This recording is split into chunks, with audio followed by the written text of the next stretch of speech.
গ্রামে কানাই নামের এক নাপিত ছিল। সে ছিল বড্ড বোকা। তার মা সব সময় তাকে নিয়ে অনেক চিন্তায় থাকতো। বাবা কানাই, কাজে যাচ্ছিস যা, তবে বাবা সব সময় একটু চোখ কান খোলা রাখিস। বলা তো যায় না কে কখন তোর আবার কোনো ক্ষতি করে বসে। মা, ও মা, তুমি কি সব বলছো?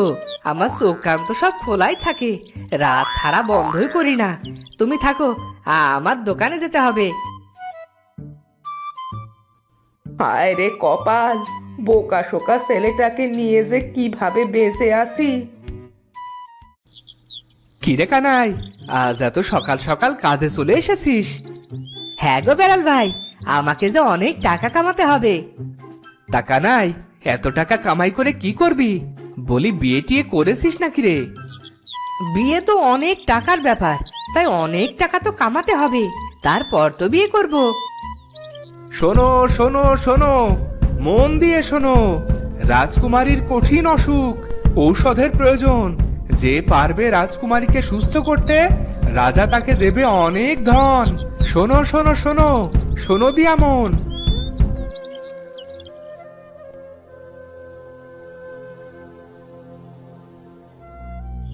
বেলাল ভাই, রাজ ঢুলি যা বললো তা কি তুমি শুনেছো?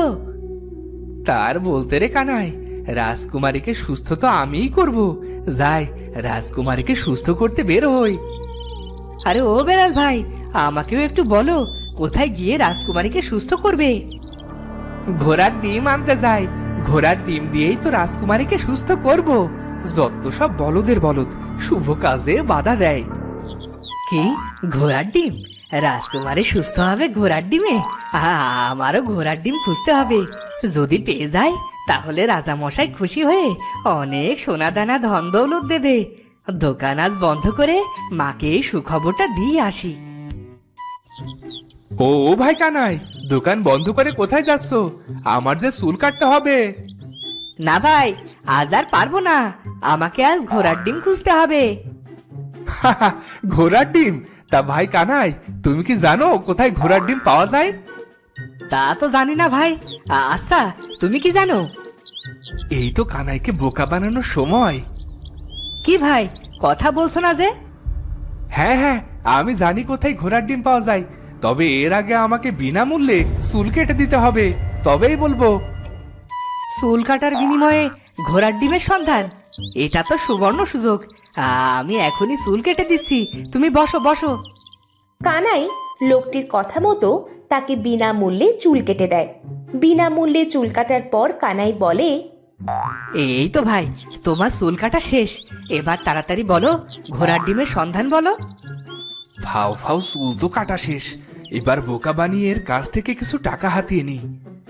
ও ভাই, তাড়াতাড়ি বলো, আমার যে আর তর সইছে না। তুমি কাল সকালে 10 টাকা নিয়ে জঙ্গলের ধারে যে বড় গাছটা আছে ওটার সামনে এসো, আমি তোমার জন্য ঘোড়ার ডিম নিয়ে আসবো।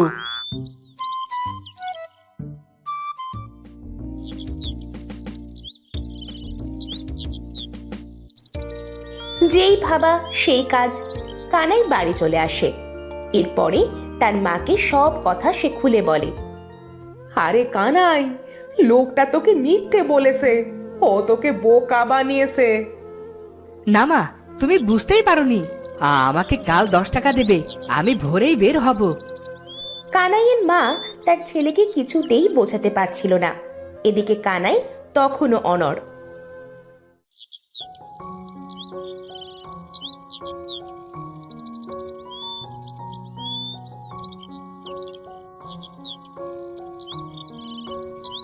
পরের দিন কানাই তার মায়ের কাছ থেকে বিদায় নিয়ে বেরিয়ে পড়ে। হে খোদা, আমার ছেলেটাকে একটু দেখে রেখো। বিদায় মা, আমার জন্য দোয়া করো, আমরা তাড়াতাড়ি যেন ধনী হয়ে যেতে পারি।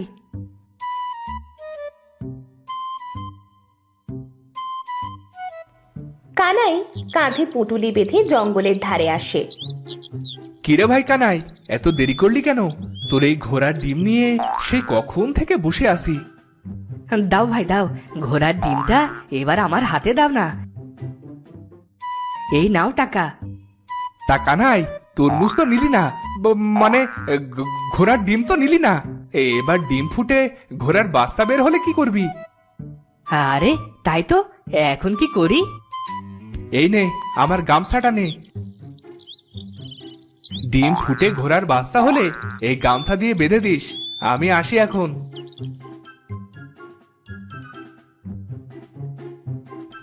ঘোড়ার ডিম তো পেলাম, কিন্তু ডিমটা দিয়ে করবোটা কি? রাজকুমারীর অসুখ কি করে ঘোড়ার ডিম দিয়ে সারাবো? না, আমি তো কিছুই বুঝতে পারছি না। কানাইকে লোকটা ঠকিয়ে তরমুজকে ঘোড়ার ডিম বলে দিয়ে দেয়। কিন্তু ঘোড়ার ডিম দিয়ে কানাই রাজকুমারীকে সুস্থ করবে কিভাবে সেটা নিয়ে ভাবতে থাকে। ভাবতে ভাবতে কানাই চলে আসে গভীর জঙ্গলে। জঙ্গল পার হয়ে কানাই চলে আসে আরেক রাজ্যে। আরে এই কোন গ্রামে চলে আসলাম? নতুন দেশ মনে হচ্ছে। আর এদিকে গলাটা যে শুকিয়ে কাঠ হয়ে গেছে, একটু পানি পেলে খারাপ হতো না। কিন্তু আরে ওই তো একটা পুকুর। কানাই পুকুরে পানি খেতে যেতে লাগলো। এই তো, এখানে ঘোড়ার ডিমটা রেখে পানি খেয়ে আসি। কানাই তরমুজটা রেখে পানি খেতে যায়। এদিকে প্রচন্ড রোদে তরমুজটা ফেটে যায়, আর তরমুজের ঘ্রাণে একটা শিয়াল সেখানে চলে এসে তরমুজ খেতে থাকে। আহ, এই কাঠ ফাটা রোদে পানি পান করে যে কি শান্তি! আহ, আরে বাহ, কি খুশির দৃশ্য! আমার আমার ঘোড়ার ডিম ফেটে ঘোড়ার বাচ্চা বের হয়ে গেছে। কানাই চুপি চুপি শিয়ালের কাছে যেতে থাকে। এদিকে শিয়াল এক নাগাড়ে তরমুজ খেয়েই চলেছে।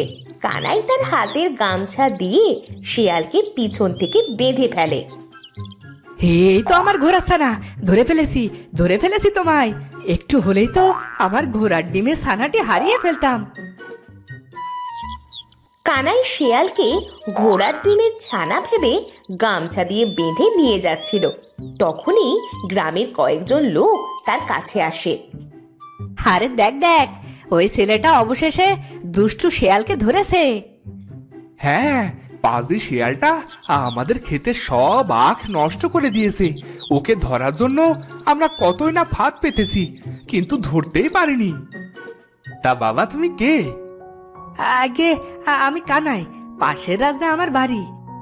তুমি আমাদের এত বড় উপকার করলে তা কোনোদিনও ভুলবো না আমরা। এই পাজি শিয়ালের কারণে আমার ঝেলা মিঠাইয়ের ব্যবসা বন্ধ হয়ে যাচ্ছিল। এ প্রতিদিন আমাদের ক্ষেতের আখ নষ্ট করে দিত। এরা কি বলছে? এটা ঘোড়ার ডিমে ছানা না, শেয়াল! ওরে বাবা, শেয়াল! আমি তো শেয়ালে অনেক ভয় পাই। তুমি অনেক উপকার করেছো, আমরা সারা জীবন তোমার কথা মনে রাখবো। এই নাও, আমাদের পক্ষ থেকে তোমার জন্য এক হাঁড়ি গুড় উপহার দিলাম। গ্রামবাসী কানাইকে খুশি হয়ে এক হাঁড়ি ঝোলা গুড় দিল, আর শিয়ালটিকে বন্দি করে নিয়ে গেল। যাক বাবা, এবার এই ঝোলা গুড় নিয়ে বাড়ি ফেরা যাক। কানাই ঝোলা গুড়ের হাঁড়ি নিয়ে বাড়ি রওনা হয়। হাঁটতে হাঁটতে একসময় কানাই গভীর জঙ্গলে চলে আসে। এই ছোকরা, এদিকে আয়। কে কে? ও দরবেশ বাবা, আপনি? কিরে, তুই এই গভীর জঙ্গলে কেন এসেছিস?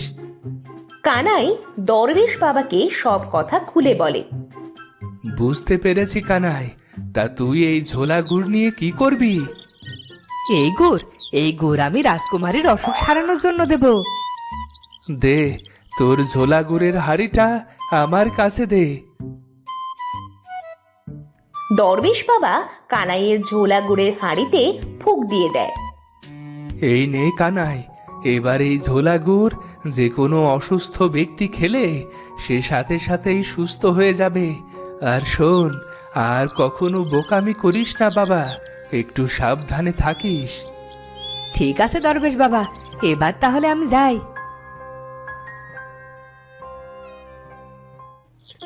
কানাই ঝোলা গুড়ের হাঁড়ি নিয়ে সোজা রাজপ্রাসাদে চলে যায়। কি হে ছোকরা, এই হাড়ি নিয়ে আমাদের কাছে কেন এসেছো? আগে রাজামশাই, এই হাড়িতেই রয়েছে রাজকুমারীর মহা ঔষধ। কি? রাজকুমারীর মহা ঔষধ? তোমার থেকে অনেক বড় বড় কবিরাজ এসেছিল আমার মেয়ের জন্য মহা ঔষধ নিয়ে, আর সবাই ব্যর্থ হয়ে পালিয়ে গেছে। আমাকে একটু বিশ্বাস করেই দেখুন রাজামশাই। এত করে যখন বলছো তাহলে এসো আমার সাথে। তবে মনে রেখো, যদি তোমার মহা ঔষধ কাজ না করে তাহলে তোমার স্থান হবে কালকুঠুরিতে। আগে ঠিক আছে রাজামশাই। এসো, আমার সাথে এসো। রাজা কানাইকে নিয়ে অসুস্থ রাজকুমারীর কাছে যায়। রাজমাতা, রাজবৈদ্য, এই দেখুন, এই লোকটা রাজকুমারীর জন্য কি যেন এনেছে। এই নিন রাজমাতা, এগুলো হলো ঝোলাগুড়। একটু ঝোলাগুড় রাজকুমারীর মুখে তুলে দিন। রাজমাতা একটু ঝোলা গুড় রাজকুমারীর মুখে তুলে দেয়, কিন্তু কোনো কাজ হয় না। দেখলি দেখলি তো, কোনো কাজ হলো না। সেপাই, আরে এই সেপাই, একে এখনই কালকুঠুরিতে নিক্ষেপ করো। বাবা, রাজকুমারী, আমার মেয়ের জ্ঞান ফিরেছে। আমার মেয়ে সুস্থ হয়ে গেছে। ওরে, কে কোথায় আছিস? এই কানাইকে ওর প্রাপ্যটা বুঝিয়ে দে। তার আর দরকার হবে না রাজামশাই। আপনি আমাকে রাজ নাপিতের চাকরিটা দিলেই আমি বেশ খুশি হব। চুল কাটা যে আমার পেশা। ওরে কানাই রে, তোর জন্য আমার মেয়ে সুস্থ হয়েছে, আর আমি তোকে শুধু নাপিতের চাকরি কেন, সাথে ধন দৌলত সব দেব। রাজা ঘোষণা অনুযায়ী কানাইকে তার প্রাপ্য ধন ও দৌলত প্রদান করে। সেই সাথে কানাই রাজ দরবারে নাপিতের চাকরিও পেয়ে যায়। এরপর থেকে কানাই তার মাকে নিয়ে সুখে শান্তিতে বসবাস করতে থাকে।